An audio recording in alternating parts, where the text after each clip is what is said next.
If you're interested in changing the settings on assignments, you're going to want to go into Advanced Mode, under Settings and Assignment Settings. And here you have many options. So when students are doing an assignment that watches a video, the default settings to have the video actually be timed.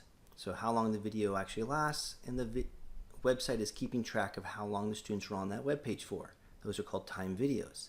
If you unselect this, what a student can do is click on the video and immediately click the back button, and they'll be done with that assignment. If you want students to have access to the printable fill-in-the-blank notes for those videos and PowerPoints, leave that on. If you would like for scaffolded interventions,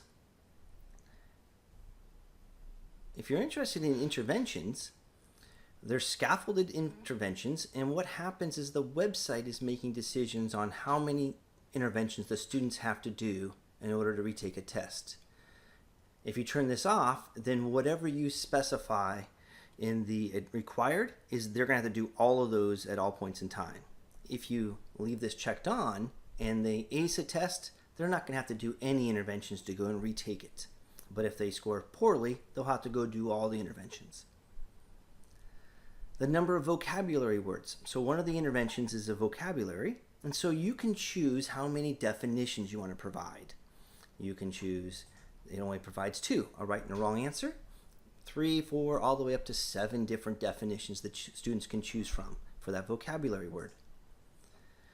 And if you build your own vocabulary words, if you don't want our vocabulary, the default, if you don't want our vocabulary words and definitions to be included, and only want yours to be included that you make, then you want to turn this on. If you would like to change how the students experience the website, you have 2 options available to you. The first one is removing any of the lessons in the optional section that we make and only show the ones that you build. And that would be checked off right here. And for the student analysis, you could either choose to show all the assignments that they've done, all the tests, or only show the ones that you currently have scheduled. I hope this helps. Thanks for listening.